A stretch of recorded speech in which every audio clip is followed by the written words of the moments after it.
This is an enterprise by Medico Abroad to highlight the importance of self-study amongst medical students. Medicine is a vast subject, and the more you study it, the more you realize that every bit of knowledge gained is but a drop in a never-ending ocean. This is an effort to assist future physicians, and it should not by any means be treated as a substitute for regular classes. Now, having said that, one does gather a lot of knowledge during the medical course, but it's like leading a horse to water.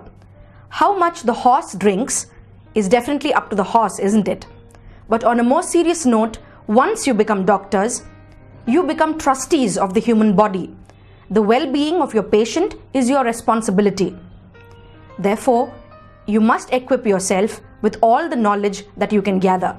There's an old Chinese proverb which says, you hear and you forget, you see and you remember, you do and you learn.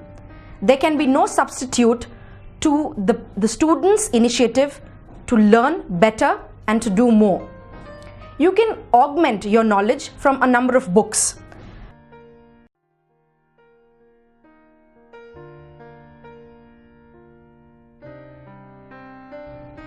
After the formation of the foregut, we actually see that the head fold appears. Okay, now while the head fold is appearing, the foregut is bounded ventrally by the pericardium and dorsally by the developing brain. Okay, the foregut is separated from the stomodeum, that is the cranial most end of the embryo, by the buccopharyngeal membrane. At this point, the foregut does not open to the outside because it is bound cranially by the buccopharyngeal membrane. But later on, this buccopharyngeal membrane disappears and the foregut communicates towards the outside. Okay, so ultimately the foregut, first after it is separated by the stomodeum by buccopharyngeal membrane, it communicates to the outside by the breakdown of this same buccopharyngeal membrane. Okay, now at this point there is no demarcation between head, neck, thorax, etc. Okay, now slowly at the neck region, or where the neck is supposed to be present, the pharynx is formed, and for this region to be separated, you have the appearance of mesodermal thickenings. Okay, mesodermal thickenings appear in the mesoderm of the foregut.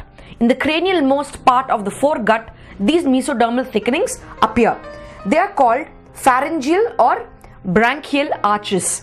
They are called pharyngeal or branchial arches. Okay, now because of the formation of these pharyngeal or branchial arches, you have the separation between a head end, okay, a head end where the foregut communicates towards the outside through the stomodeum. Then you have the formation of the neck and the rudimentary part of the thorax where the pericardium is present, where the developing heart is present.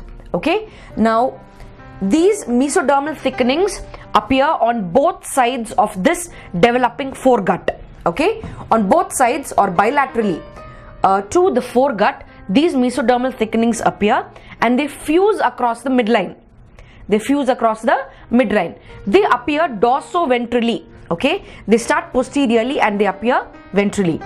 So they fuse across the midline, and you can find three different areas or pouches following the mesodermal, endodermal and the ectodermal separations, depending on where they arise from.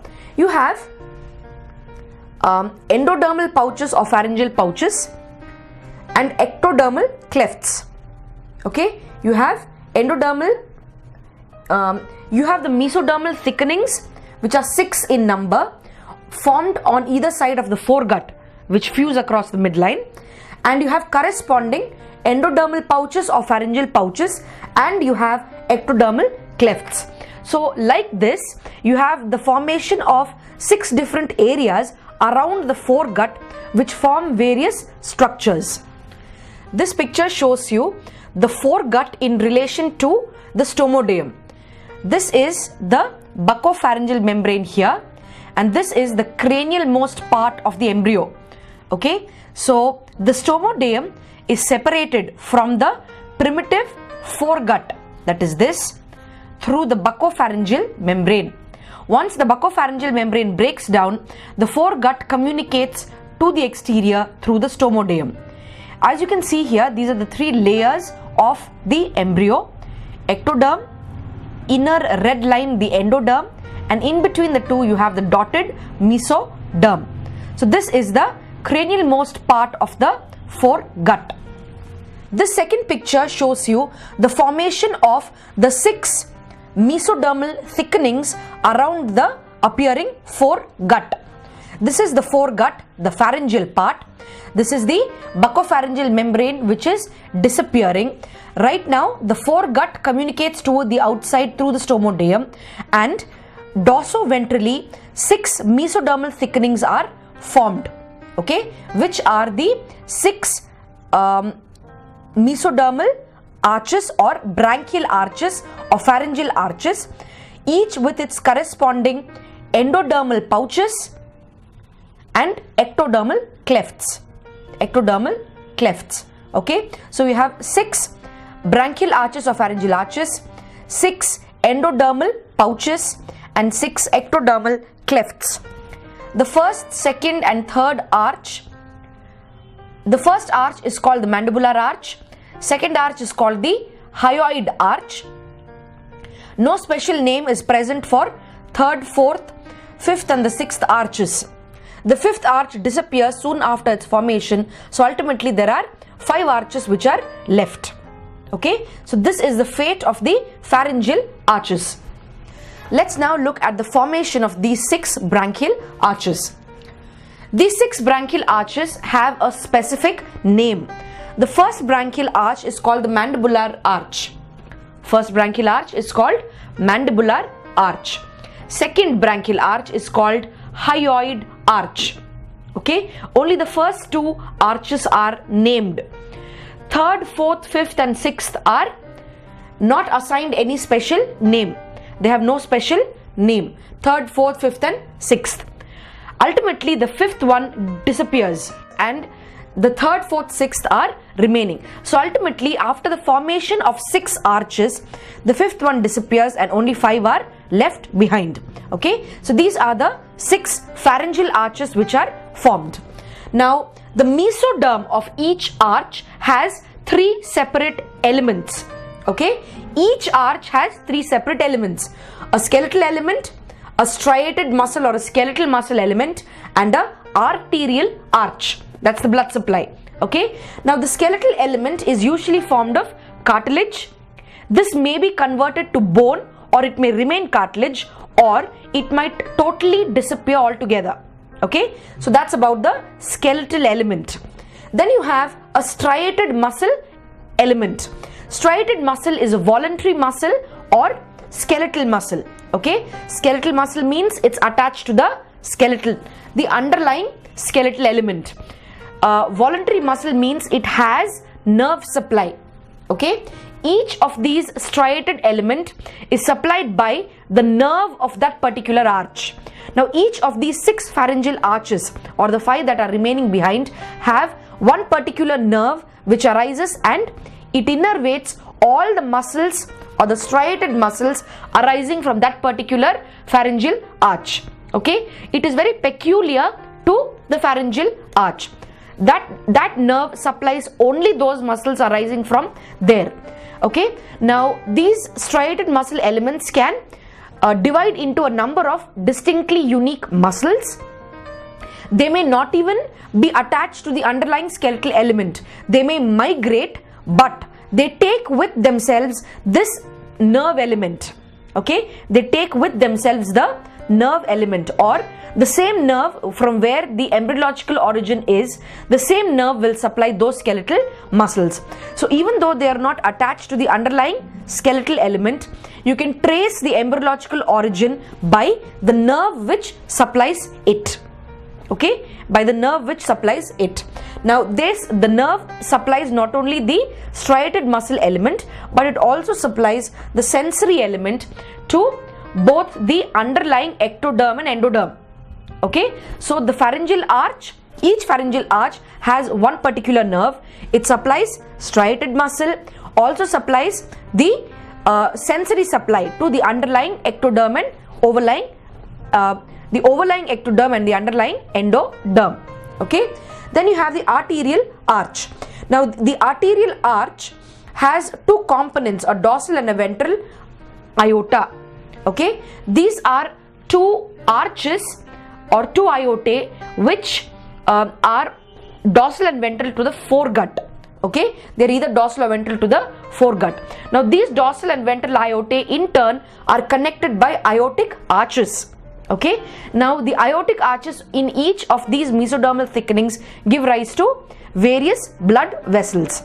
Okay, so as you can see, each mesodermal arch goes to form a particular part of the head and neck. Okay, and you have a skeletal element, a striated muscle element supplied by that particular pharyngeal nerve, and the arterial arch consisting of the dorsal and ventral aortae and the aortic arches. This picture shows you the structures to be seen in a pharyngeal arch. Now the pharyngeal arch has all three components, that is mesoderm, endoderm and ectodermal elements. Let's look at the derivatives of the mesodermal elements. You have three derivatives of the mesoderm: a skeletal element, the aortic arch and the striated muscle component. First, let's look at the skeletal muscle, the skeletal component. The skeletal component is made up of cartilage, as you can see. This cartilage may be changed to bone, or it may remain as cartilage, or it may disappear altogether. So this is the skeletal element. Then you have a surrounding striated muscle element. Striated muscle element has to be supplied by a nerve of the arch. Each single arch is supplied by one particular nerve. This nerve supplies all the striated muscle elements which arise from that particular mesodermal arch. Okay, now these striated muscle components may remain attached to the skeletal element, or they might migrate to other places. Now when they migrate, they will take with them the original nerve supply. This is the way that one can trace the embryonic origin of certain muscles. Okay, so you have the skeletal muscle component and you have the surrounding striated muscle component. Last but not the least, you have the aortic arch. This aortic arch is formed from the dorsal and the ventral aortae, which are placed dorsal and ventral to the developing foregut. These two dorsal and ventral aortae are connected by the aortic arch. Different blood vessels are formed from this aortic arch and they supply the various components derived from that particular mesodermal pouch. Okay, so these are the derivatives of the mesoderm in a pharyngeal arch. Now what is of importance is that every pharyngeal arch is supplied by a particular nerve. This nerve supplies not only striated muscle elements which arise from the mesoderm, they also supply the ectoderm and the endoderm. The sensory supply to the ectoderm here